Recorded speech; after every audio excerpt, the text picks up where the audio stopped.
since you announced your retirement as a leader of the Tibetan government in exile, how has your life changed? Not much change, because the last 10 years, since 2001, we already have political leadership through election, elected political leadership already there. So since then, I usually describe my position since then, semi-retired position. So the main work, main decision in the hand of the elected political leadership's hand, not my hand, not my hand. So not much change. Of course, mentally, now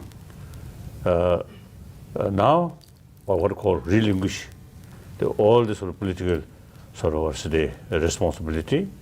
So I feel more free, and I can devote my energy, my time, mainly to other my commitment. That is number one commitment. I'm as a human being. On that level, I consider it is important in order to be happy human life. The ultimate source is within ourselves. Most of the people, you see, not looking that way, just money or some other material facility. That's the ultimate source of happiness. That's wrong. Of course, we need material value, material facility, but ultimate source of happy life is here.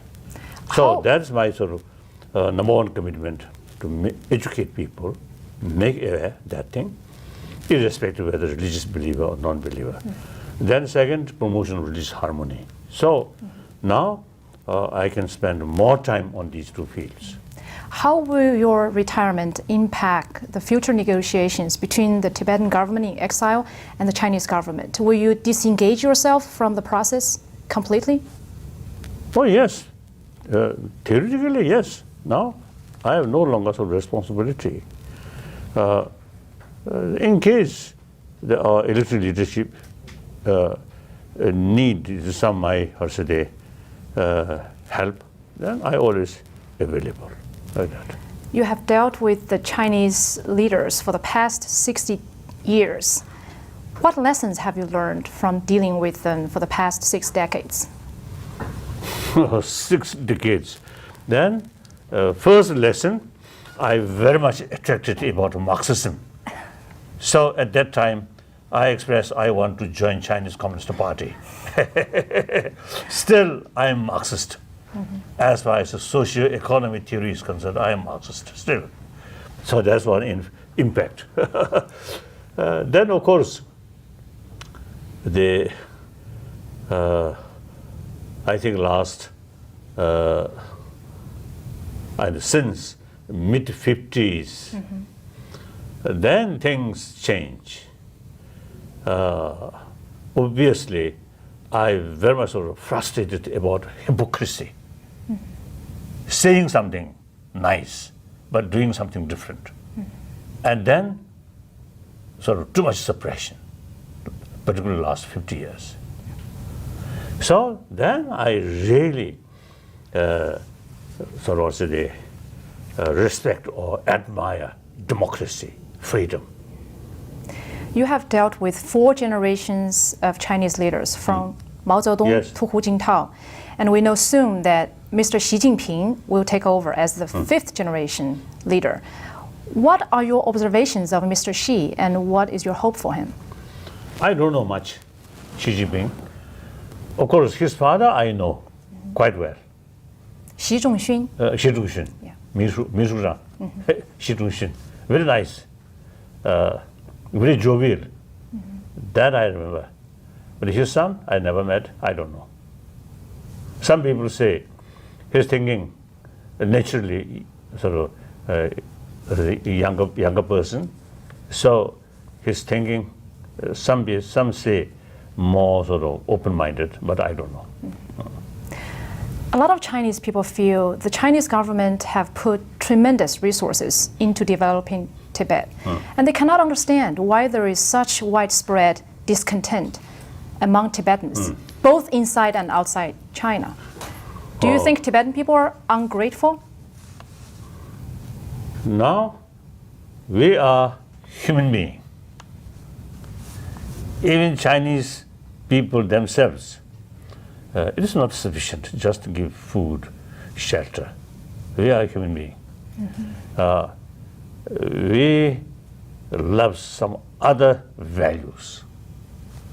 Indian Prime Minister, when he visited Washington, he mentioned the economy field, India behind, then people talk of China.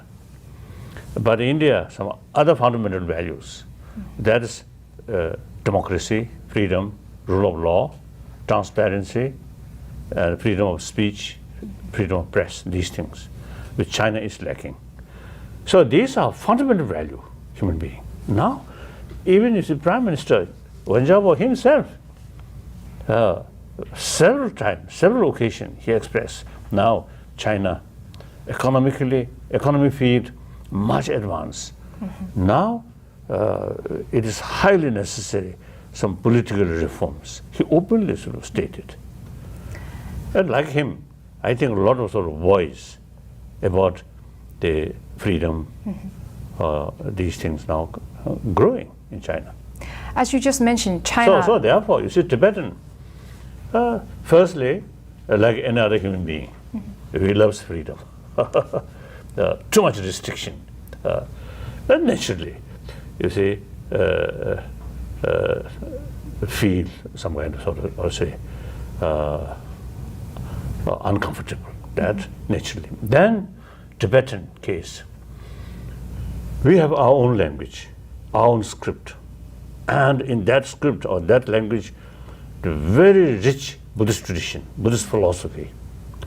So the local authority is putting restriction in these sort of subject about Tibetan religion, Tibetan culture. And that tremendous hurt. So food, shelter, food is secondary. Main thing is our culture, our own 1,000-year-old spirit. When you see someone touching that field, naturally. I think Chinese Han brothers, sisters. I was going to mention that, as you mentioned, the Chinese economy is the second largest now in the world. Yes. As a spiritual leader, what is your diagnosis of the spiritual state of the Chinese people today?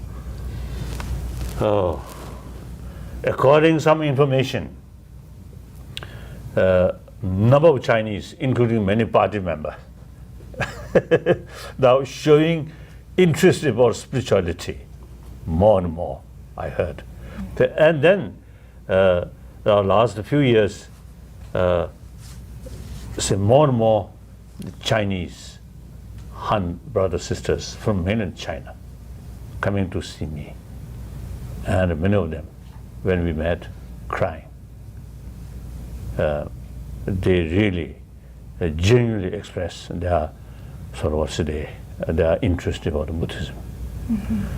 So according to some information, the number of Buddhist believers in nowadays in China, nearly 300 millions. Some say that, like that. So in any way, after all, this is China, historically Buddhist country. When I was in China, 1954, 55, a lot of temples, a lot of monasteries. So you see them bound. You see they, like in the other sort of countries where materially highly developed. So people from such sort of society now more. I mean, a number of cases, people who have everything, even millionaire or billionaire, but they find something missing. So among such people, now gradually you see turning spirituality. So in China also, now economy growth eventually bring another level. People then feel it is something missing. Only money is not sufficient. And then also, you see, the corruptions, immense corruption. So these clearly sort of shows their lack of principle, moral principle. Talking about the younger generations in China, the younger generations in China today face a lot of issues in their lives. And why do you think they should care about Tibet and what's going on there? Oh yes, ordinary Chinese not necessarily to take care about Tibet very far. Yes. So but the Chinese government, you say, have to take care. So what is your message for them, for these younger generations of Chinese, about Tibet, about the future of Tibet, and about the future relationship between China and Tibet? I think firstly, those Chinese who feel some interest about Buddhism, then Tibetan Buddhism and Buddhist culture, there's great potential to serve millions of young Chinese brothers sisters. It is clear. Then those young Chinese who remain in big cities, very dense populated, and too much pollution, and then such sort of young couples or young people go to Tibet and get sort of fresh air and some sort of really blue sky. That also, you see, may help to get some kind of tranquility in their mind. But will that mean more Han people will go into Tibet, which a lot of Tibetans are critical of? I mean, it's a tourist. But settling there is their own sort of health problem also there. And particularly giving birth in a high altitude, sometimes harmful. Okay. Tibetan native people, through generations, they are different matter. So, Han brothers, sisters permanently remain in Tibet. They themselves also find the difficulties.